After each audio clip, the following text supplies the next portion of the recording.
About what happened with Iran in the Middle East and some breaking news coming just now. Joining us this evening, Vice President J.D. Vance. Mr. Vice President, thanks for coming. Absolutely, thank you. Just seconds ago, the President went to Truth Social and typed this.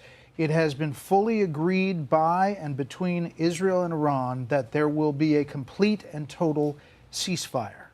Complete and total ceasefire is what he typed. Yep. What does that mean? How did it come about? What's the development here? Well, we were actually working on that just as I left the White House to come over here. So that's good news that the president was able to get that across the finish line. I think what it means, Brett, is quite simple. First of all, the president, without, knock on wood, having a single American casualty, obliterated the Iranian nuclear program. We are now in a place where we weren't a week ago. A week ago, Iran was very close to having a nuclear weapon. Now, Iran is incapable of building a nuclear weapon with the equipment they have because we destroyed it.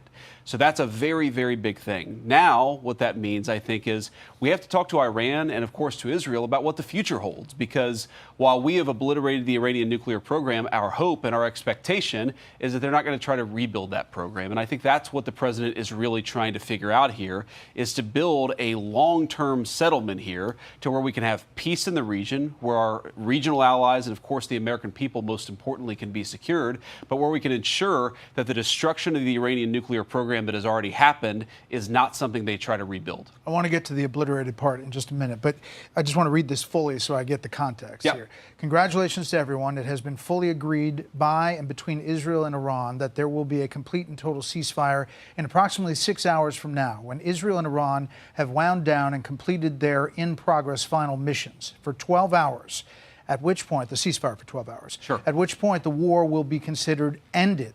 Officially, Iran will start the ceasefire, and upon the 12th hour, Israel will start the ceasefire, and upon the 24th hour, an official end to the 12-day war will be saluted by the world. During each ceasefire, the other side will remain peaceful and respectful on the assumption that everything works as it should, which it will. I would like to congratulate both countries, Israel and Iran, on having the stamina, courage, and intelligence to end what should be called the 12-day war. This is a war that could have gone on for years and destroyed the entire Middle East, but it didn't and never will. God bless Israel. God bless Iran. God bless Iran. God bless the Middle East. God bless the United States of America. And God bless the world. He seems confident that this is all coming together. That's right. And when you left the White House, were you thinking this was all gelling here? When I left the White House, I thought that we might be able to get it across the finish line before this broadcast, and it looks like the president has been able to do that. I mean, look, he's been working the phones constantly. Frankly, before the 12-day war started, but certainly over the past 12 days, the president's been extremely clear about America's national objective here. It is to create a world where Iran cannot build a nuclear weapon. We, of course, destroyed the nuclear program that they had, and the president told the entire team, we're going to work to make sure that they don't try to rebuild that nuclear capability in the future. And look, this is a great thing. For Israel, think about this. They've accomplished an important military objective. They've helped us destroy the Iranian nuclear program. They've also destroyed the conventional missile capability of Iran that threatened the country of Israel. For the Iranians, I think this is a new opportunity to actually pursue the path of peace. As I said yesterday, what the Iranians have showed through their support of terror networks, through their now failed effort to build a nuclear weapon, is that they're just not very good at war. And I think the president really hit the reset button and said, look, let's actually produce long-term peace for the region. That's always been his goal. I actually think when we look back, we will say the 12-day war was an important reset moment for the entire region.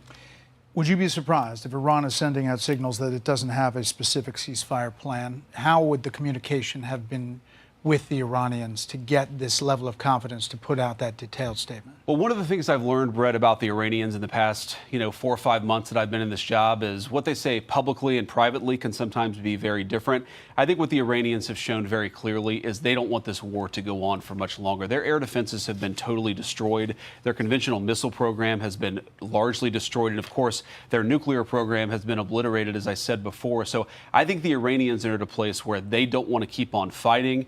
you saw the president, and I don't have the truth in front of me, but he talked about the next 6 hours finalizing the attacks. I mean, I think what he's talking about is right now, for the American people watching, it's dark over there. That's typically when the Israelis and the Iranians have been shooting at each other. I think there's some recognition that that might continue for another few hours, and tomorrow really is a new day. The end of the 12-day war, the end of the Iranian nuclear program, and I really do believe the beginning of something very big for peace in the Middle East. So you said totally obliterated. The president has said totally obliterated the Iran nuclear program. Yeah.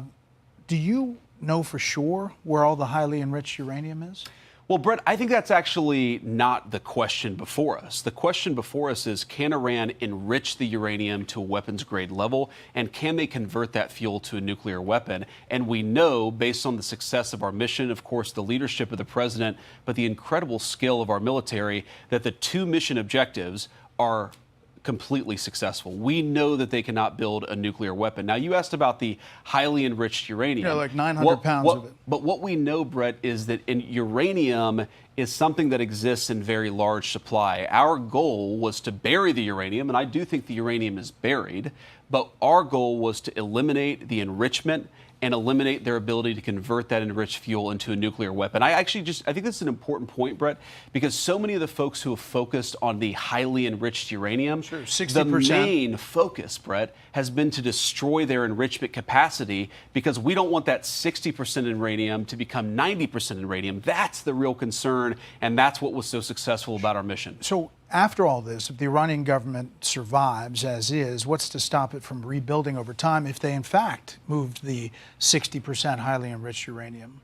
You know, that's the concern. No, the big concern, Brett, and this is, again, what we destroyed, is their ability to enrich uranium. If they have 60% enriched uranium, but they don't have the ability to enrich it to 90%, and further, they don't have the ability to convert that to a nuclear weapon, that is mission success. That is the obliteration of their nuclear program, which is why the president, I think, rightly is using that term.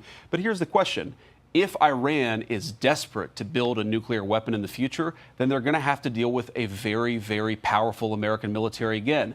Our hope is that the lesson that the Iranians have learned here is, look, we can fly a bunker buster bomb from Missouri to Iran completely undetected without landing once on the ground, and we can destroy whatever nuclear capacity you build up. I think that lesson is what's going to teach them not to rebuild their nuclear capacity. Yesterday, were you speaking on the president's behalf when you said he was not interested in regime change? Well, Brett, what I've said is the American military, that is not our mission, as regime change. Our mission was to destroy the nuclear facilities and the nuclear program of Iran, which we, of course, did.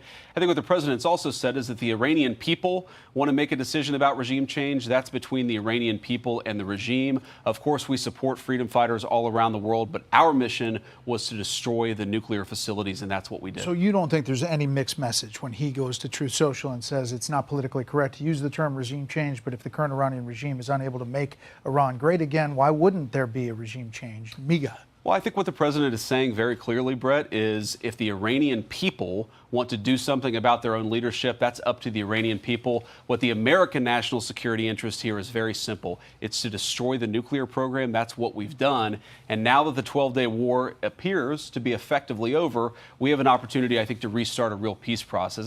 And Brett, this is not just about two countries, Iran and Israel. All of these Gulf Arab states, they want peace, they want to invest, they want to build artificial intelligence hardware, they want to sort of come into the new economy, and that was impossible when you had Iran that was, as the president said, acting like a bully across the Middle East. We really think that if the Iranians are smart about the path forward, this could be a new dawn of an economic age of prosperity, of course, for our Gulf Arab allies, for us, for the Israelis, for everybody, but it's going to require the Iranians play it smart from here. The president called it very weak, the Iran missile firing on the U.S. base in Qatar, Al Udeid.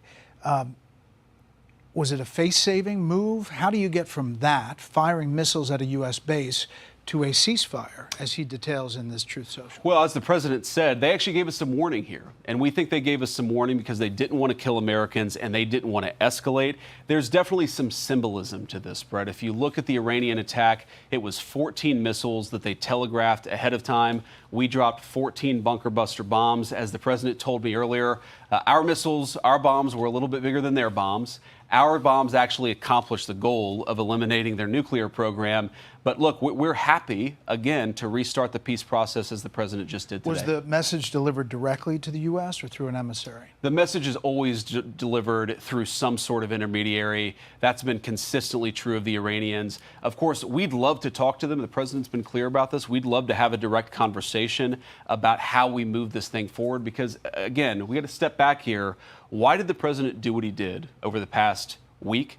It's so that we could destroy their nuclear program. If they try to rebuild it, they're going to be on the wrong end of American power once again. We don't want that. I think they don't want that, but the ball's in their hands. You've been reluctant or at least cautious about getting engaged previously, and that has been public. What made you sign on to this action this time? Well, I think the president has been very clear, and I've always agreed with the president, that Iran can't have a nuclear weapon. And you try to run the diplomatic process as much as you possibly can. When the president decided that wasn't going to work, he took the action that he had to take. Now we're in a new phase. That action was successful. We had a wildly successful military operation to take out their nuclear program. Now let's go on to the next phase. And I think the president, look, sometimes he's willing to use peace. Sometimes he's willing to use the military. I think it really depends on what the Iranians do from here. And what do you think they do from here? Well, it's an open question, Brett. I don't want to predict what the other side will do, but I think that I know what we'll do if they continue to pursue a nuclear weapon. And I hope they don't choose that path because I know the president wants to see the Middle East become peaceful and prosperous in the future. That's not going to happen if Iran pursues a nuclear weapon again. And for the people, so we talked about the people who believe that this is going towards World War III, especially in your own party. There's a section that's very vocal. There's another section that says you should take out this regime because it's evil and horrible and has done horrible things for decades. How do you square those two sides? And can this regime stay in place and still have a peaceful, reaction relationship with the U.S.? Well, I think the president has squared those two sides quite well. One, because he's the leader of the movement, and a lot of people trust the president as they should. They recognize they're not seeing the same intelligence. They're not seeing the same classified documents. They trust the president to do a good job. But importantly, Brett, I think he's threaded the needle quite well here. We had a very particular objective. It was profound and difficult to accomplish. Do you think the elimination of the Iranian nuclear program. Do you think they were close? And I think the president successfully did that. You're asking, were the Iranians close to a nuclear weapon? Brett, they were very close to a nuclear weapon. And what I'd encourage my fellow Americans to think about here is that a week ago, the Iranians were quite close to achieving a nuclear weapon. Now they cannot build a nuclear weapon. That is the biggest testament to the president's leadership and to the success of our mission. In 1 week, without, thank God so far, not losing a single American casualty, we have taken what was a threatening nuclear program that could have destabilized the entire world. Now that program is gone. We did it through effective presidential leadership and also some very, very competent work from our troops. How often does it happen where you're going to do an interview and you get a Truth Social seconds before? You have some sense of it, but it's pretty detailed, where you are being asked about something the president has just put out. In this administration, Brett, it happens quite a bit, actually, but we knew this was coming. The draft, it was interesting. I just read the draft about 2 minutes before we went on the air. It was a little bit different from what the president had showed me a couple of hours ago. But again, I knew that he was working the phones as I was on the way over here. So I knew exactly what we were going to do. And look, I love that about this presidency and this administration is he's always working. He doesn't say, the vice president's going to do an interview, so I'm going to stop doing anything. He says, we're going to do the American people's business. The vice president knows what I'm trying to accomplish. And if I get it done, great, because we're going to talk about it and celebrate it, because it is a thing to celebrate. I can't emphasize this enough, Brett. We have destroyed the Iranian nuclear program. 0 Americans have died. That's an amazing, amazing thing. Americans, whether Democrats or Republicans, we should be celebrating that. Mr. Vice President, we appreciate you coming and rolling with the punches as well. Of course. Thank you for the time. Thanks, Brett. Good to see you. Hey, Sean Hannity here. Hey, click here to subscribe to Fox News YouTube page and catch our hottest interviews and most compelling analysis. You will not get it anywhere else.